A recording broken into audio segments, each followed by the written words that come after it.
Hola, ¿qué tal? Buenas tardes. Bueno, una vez más nos encontramos en este tema tan interesante que es la terapia de regresiones. Para poder comprenderlo cabalmente, es decir, lo más completo posible, tenemos que referirnos a algunos conceptos quizás no habituales dentro de la temática de las psicoterapias y por eso me voy a permitir tomar un poquito de tiempo para enunciar más adecuadamente lo que son los conceptos terapéuticos relacionados con el tema de la terapia de regresiones. Para la terapia de regresiones, el ser humano está compuesto por espíritu, alma, personalidad y cuerpo físico. Lo que voy a decir a continuación viene tomado desde el mundo del Oriente, principalmente del yoga, ya que, como les había comentado en otras clases, es necesario orientarnos hacia las cosmovisiones, las concepciones que aceptan como factor estructurante de su cosmovisión la reencarnación, el karma, el alma y la liberación. Sin esos cuatro pilares que abonan la teoría de la reencarnación, es muy difícil o se hace un poco más complejo fundamentar adecuadamente lo que ocurre en una regresión y formar un cuerpo teórico consistente, sólido, en la terapia de regresiones. Entonces, como decíamos, el ser humano está compuesto por cuatro factores, elementos, que son el espíritu, el alma, la personalidad y el cuerpo físico. Hay también, según el yoga, distintos cuerpos. El físico, que está compuesto por cinco elementos, y es el que sufre los cambios, sufre la impermanencia, es el que nace, crece, se sostiene, decae y muere. Pero además del físico, también, en el Raja Yoga en particular, hay otros cuerpos. El cuerpo vital o el cuerpo pránico, que está compuesto de prana. Prana es un concepto hindú, es un elemento que permea todo el universo. El prana es lo que nos permite movernos, hablar, comer, digerir, en fin, es casi sería la energía universal. Y en este cuerpo pránico es donde se producen los fenómenos conocidos como de doble etérico o de fantasma, ya en una clave más moderna y occidental. También está el cuerpo mental, que tiene dos partes: el manas, que es la mente propiamente dicha, y que es en donde están las emociones, los pensamientos, las dudas. El manas duda, dice el Raja Yoga.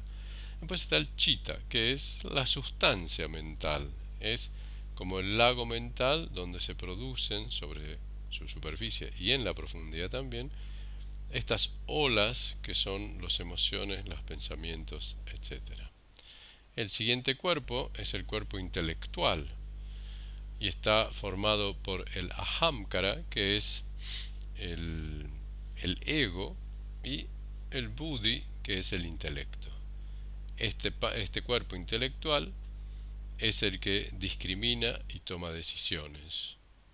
Y finalmente el cuerpo causal, que es el cuerpo de dicha, es donde están insertos los samskaras y es el que porta el karma, concepto que veremos inmediatamente, y que es el cuerpo de felicidad o alegría.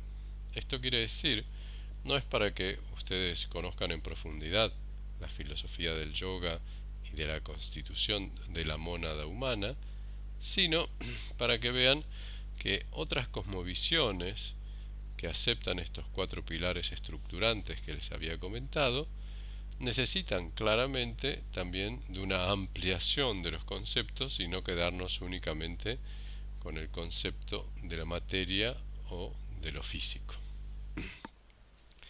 Otra forma de ver esto es ya en nomenclatura del sánscrito, el Annamaya Kosha, que designa al cuerpo físico, el Pranamaya Kosha, que designa al cuerpo vital, el Manomaya Kosha, que designa al cuerpo mental, Vijnana Maya Kosha, que designa al cuerpo intelectual, y el Ananda Maya Kosha, que es el cuerpo de dicha, como lo vimos en la diapositiva anterior.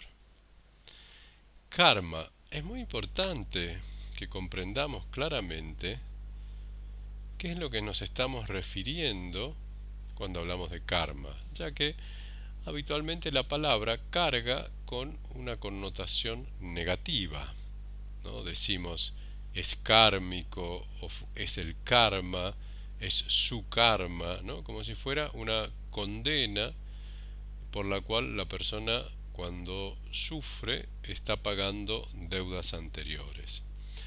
En realidad, en la cosmovisión del Oriente, esto no es así, por lo menos tan unívocamente como se lo presenta.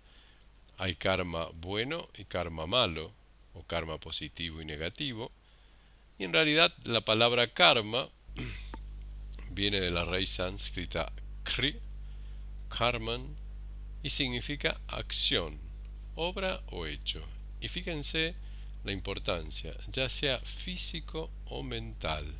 El karma no es solamente por pensamiento, sino también por palabra y por hechos, por supuesto. El término karma se entiende como actividad mental o corporal, la consecuencia de esa actividad. En este sentido, la acción conlleva, incita en sí misma la reacción, la consecuencia. No hay acción sin consecuencia y toda consecuencia tiene una causa previa, una acción previa, aun cuando no necesariamente lo veamos en esta vida las consecuencias de nuestro accionar. También puede ser entendido el karma como la suma de todas las consecuencias del obrar de un individuo en esta vida o en una vida precedente. Fíjense cómo ya nos vamos acercando a lo que nos interesa en la terapia de regresiones. Cómo estas consecuencias de nuestro obrar, ya sea en esta vida o en vidas anteriores, pueden estar condicionando, afectando nuestra vida presente. En este sentido,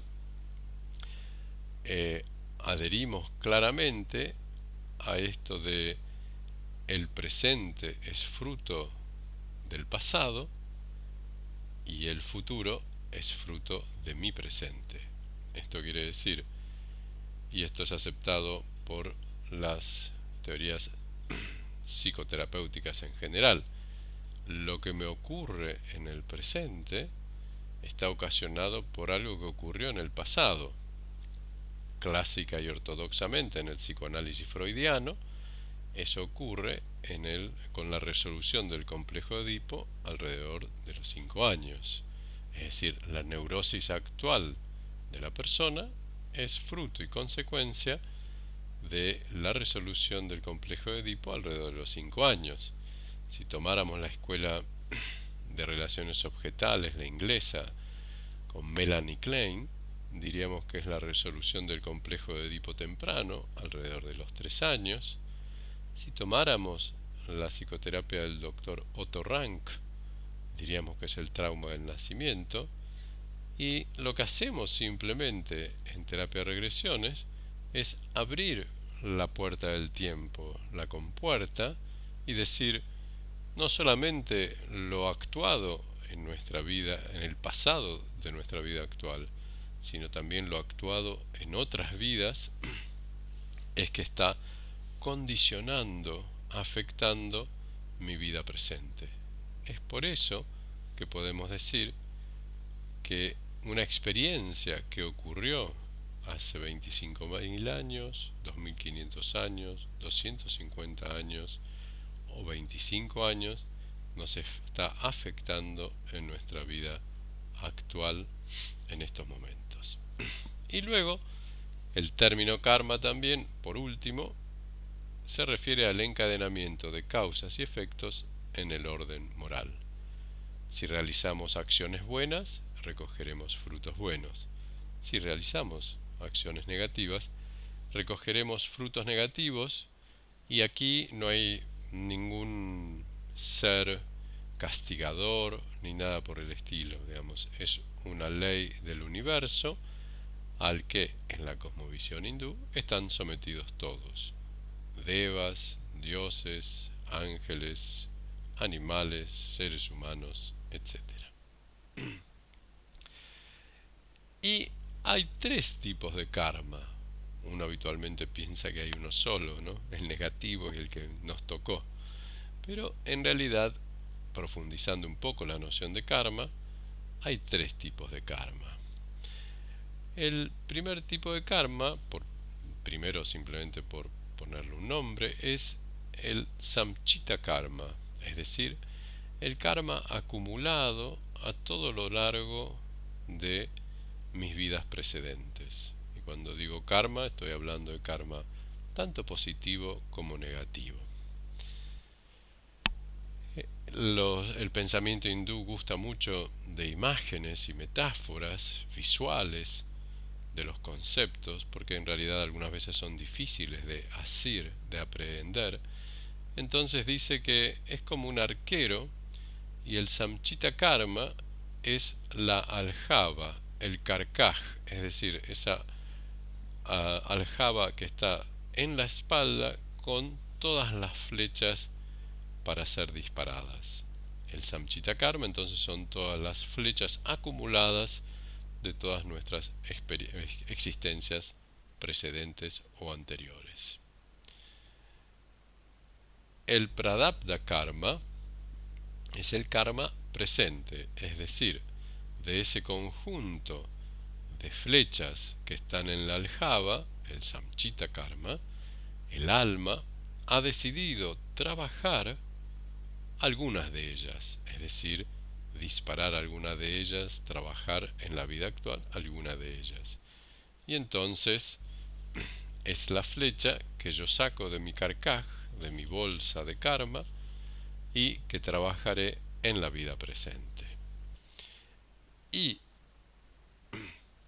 el agami karma es el karma futuro, es el karma que con mis acciones presentes estoy realizando, y sus consecuencias, sus frutos, sus efectos, los recogeré en el futuro, ya sea el futuro de esta vida o de una futura o futuras vidas. Es, en ese sentido, la flecha que ya ha sido disparada del arco, y que eh, recogeré sus frutos mucho más adelante. Entonces, es importante recordar, para comprender adecuadamente la terapia de regresiones, que trabajamos con el concepto, o por lo menos con las dinámicas de otros cuerpos, y no solamente el físico, principalmente el cuerpo vital, pránico o etérico, y el cuerpo mental, y también el cuerpo de dicha o de felicidad. Y otro concepto importante para la terapia de regresiones es comprender acabadamente los diferentes tipos de karma y lo que ellos implican.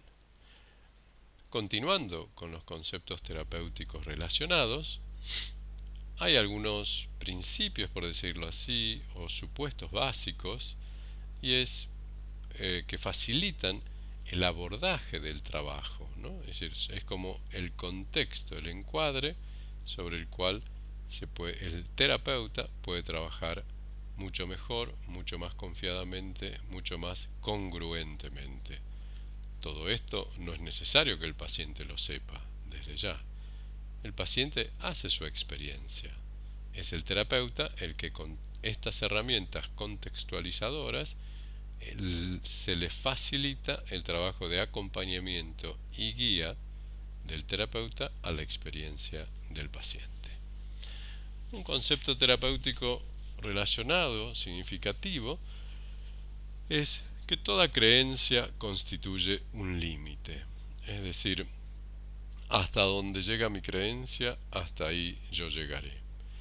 Y esto, por supuesto, va a configurar el campo sobre el cual terapeuta y paciente van a interactuar, y a donde llegó el terapeuta, hasta ahí llegará el paciente. En este sentido, es necesario estar dispuesto a ir más allá de los límites habituales con los que uno trabaja, e incursionar en terrenos ligeramente desconocidos. No nos vamos a ir al otro extremo, pero sí tenemos que tener en claro que la creencia, toda creencia, incluso estas que les he enunciado, constituye un límite de funcionamiento a una realidad que en realidad se nos escapa fácilmente. Otra premisa básica es que la experiencia del paciente es su realidad. Y en este sentido, la experiencia del paciente en la regresión es mandatoria y literal. Esto quiere decir que todo lo que el paciente diga para el terapeuta es. Si el paciente me dice, mirá, esto te parecerá increíble, pero estoy en una nave extraterrestre, muy bien, seguí, ¿qué más está pasando? ¿Qué ocurre en la nave extraterrestre? ¿Cómo llegaste a la nave extraterrestre? Validamos la experiencia del paciente, ya que esa es su realidad. Desde el punto de vista psicoanalítico, el principio de realidad psíquica de Freud es el que pretendemos reflejar aquí. Dicho en términos médicos, la clínica es soberana. El siguiente principio es que el alma necesita hacer terapia. Es decir, el alma necesita, para su evolución espiritual, sanar emociones, sentimientos, pensamientos, mandatos, ya que necesita terminar lo que no pudo terminar. Necesita reproducir la experiencia original para poder desembarazarse, desatraparse de esa experiencia que necesita repetir y recrear para sanar, para terminar lo que no pudo terminar, para completar la Gestalt. La historia y el dolor están en el alma, o en esos distintos cuerpos que vimos en la concepción hindú. En el alma hay un alma, muchos cuerpos, como se dice, ¿no es cierto? En el cuerpo poco hay de todo esto. El cuerpo es como el drenaje del alma. Se necesita un cuerpo físico para poder drenar estas emociones, estas cosas que no se han dicho. Otra premisa básica es que la experiencia original no se modifica. ¿Qué quiere decir esto? El paciente sufrió una experiencia traumática, murió en esa vida y se llevó consigo, como una mochila, todas las sensaciones, emociones, sentimientos, pensamientos, mandatos, etcétera, etcétera, de esa vida. No modificamos la experiencia original. Algunas líneas terapéuticas sugieren, por ejemplo, cuando la experiencia es dolorosa o traumática, sobrevolar las emociones o modificar la estructura o el decurso de la experiencia. En esta línea no es así. La experiencia original no se modifica. La persona murió, si es en una vida pasada, obviamente, la persona murió con ese trauma, con esas situaciones difíciles, dolorosas, y es entonces que se sella el atrapamiento del alma en esa experiencia. Y es por eso que necesitamos que el alma recree, repita, reexperimente esa experiencia para sanarla, para terminar, para poder hacer lo que no pudo hacer en ese momento. complementariamente al concepto de karma, importan las consecuencias de lo que hice. Es decir, no importa tanto lo que hice, obviamente será importante, pero para la terapia lo que importa son las consecuencias de lo que hice. Es decir, los frutos de esa acción que están siendo recibidos, cosechados en, en esta vida. Continuando entonces con el tema de los conceptos terapéuticos relacionados, vamos a ver cómo se arma todo esto en la práctica, es decir, cuál es la técnica básica de la terapia de regresiones. La técnica básica, ahí dice 13 SRL, bueno, es un acrónimo un poco gracioso, ya lo van a comprender cuando despliegue toda la diapositiva. Es simplemente una ayuda mnemotécnica. ¿Qué hacemos entonces? Lo primero es traer a la conciencia lo excluido de la conciencia. Es decir, hay que, en este estado expandido de conciencia en que ingresa el paciente, hay que traer a la conciencia aquello que está excluido de la conciencia y que sin embargo está ocasionando problemas, condicionamientos, influencias en nuestra vida actual. En este sentido, diríamos hacer consciente lo inconsciente. Luego hay que reproducir la experiencia original, ¿no? Es decir, la persona pasa por esa experiencia, pero la hacemos reproducir, experimentar vívidamente esa experiencia original. Experimentar las emociones y sensaciones de esa experiencia. Pedimos que la persona se asocie a la experiencia, que experimente, que vivencie las emociones, sensaciones, pensamientos, mandatos, sentimientos, etcétera, etcétera, que aparecen en esa experiencia original, ya que de esa manera se drenan las emociones a través del cuerpo físico. Buscamos también que la persona complete la experiencia y la termine, de manera que pueda retirar la energía psíquica que estaba todavía atrapada en la experiencia original. Y finalmente, obviamente si es en una vida pasada, que experimente la muerte. Como les decíamos, experimentar la muerte de una vida pasada es una experiencia de vida en realidad. De ahí una de las cosas más impactantes al experimentar la muerte en ese estado expandido de conciencia es que se nos ofrece un testimonio, una experimentación de la continuidad de la conciencia luego de la muerte.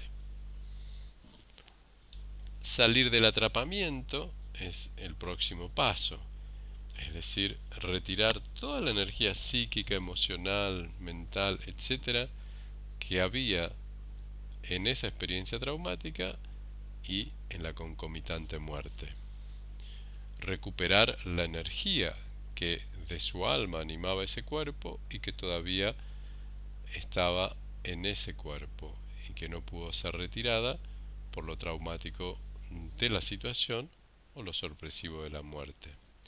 Y finalmente, llevar esa parte del alma, es decir, la parte que estaba retenida en esa experiencia, atrapada en esa experiencia, a la luz. La luz es un concepto que se encuentra de distinta manera expresada en muchas religiones. Algunos le pueden decir el cielo de los cristianos, la morada de los justos, el paraíso, el jardín, etcétera, etcétera. Digamos, es un lugar de infinito amor, incondicional, cálido, agradable, luminoso. Generalmente ahí hay seres de luz, sabidurías, maestros que nos ayudan a comprender el aprendizaje que necesitamos hacer de aquella experiencia. 13 SRL. Otra forma de ver aproximadamente la misma técnica básica es esta ilustración de traer a la conciencia lo excluido de la conciencia. ¿Qué es lo que está excluido de la conciencia? Una experiencia excluida, que a su vez es responsable por los efectos que se producen en esta vida y que es a su vez traumática, es decir, ha superado la capacidad de procesamiento o elaboración del aparato psíquico. Esta experiencia excluida de la conciencia es la punta del iceberg que se denomina en general síntoma. Por síntoma entendemos aquello que trae el paciente a la consulta para trabajar, lo tenga más definido o menos definido. Este síntoma, a través de estos hilos directores que son las emociones, las sensaciones, los pensamientos, etc., van a llevar al paciente a la experiencia, o experiencias por supuesto, ¿no?, traumática, responsable o excluida, dependiendo de cómo se lo quiera ver. En realidad la experiencia reúne esas tres características. Es traumática, es decir, dolorosa, genera sufrimiento.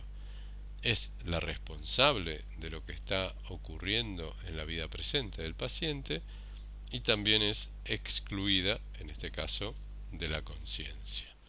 El paciente entonces necesita experimentar las emociones y sensaciones que aparecen, afloran a través del síntoma, y es a través de esas emociones y sensaciones que llegamos a la experiencia traumática o excluida de la conciencia.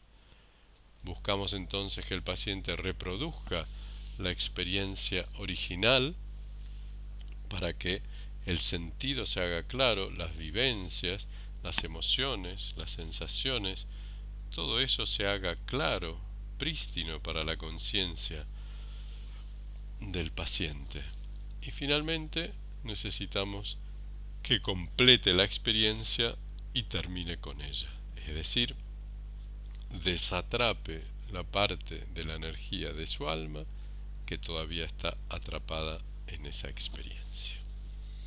Estas son entonces las nociones básicas a tener en cuenta en la regresión de un paciente dentro de la terapia de regresiones. Veamos entonces qué es una regresión.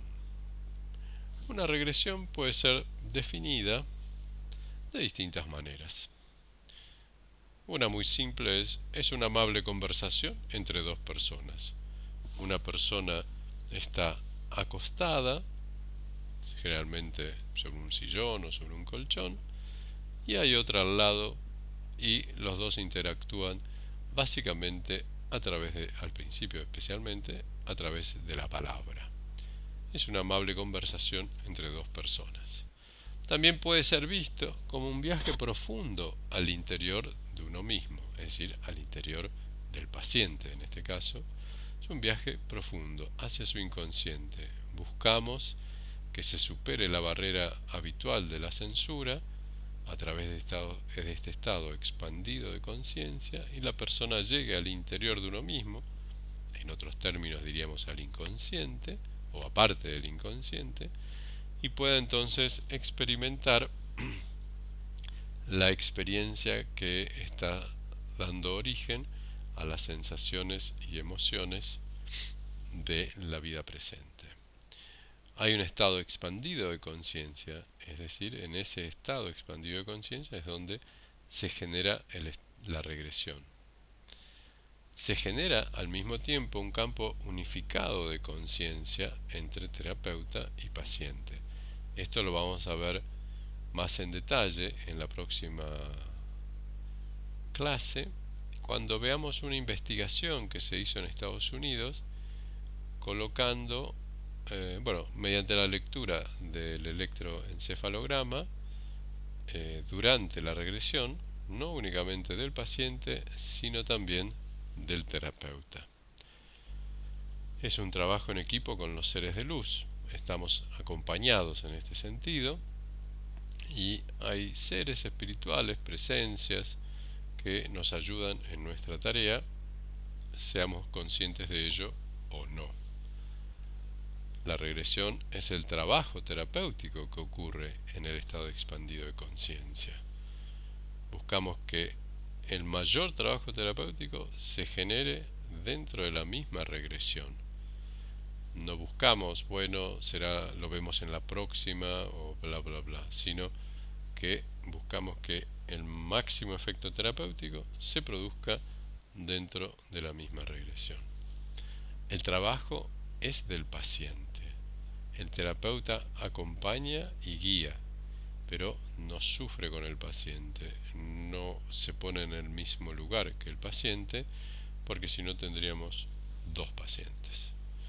Bueno, los invito a ver la próxima clase en donde ampliaremos un poco estos conceptos y veremos la regresión, la secuencia que eso implica y las distintas etapas que constituyen una regresión clásica a una experiencia traumática en una vida pasada. Muchas gracias por su atención. Hasta luego.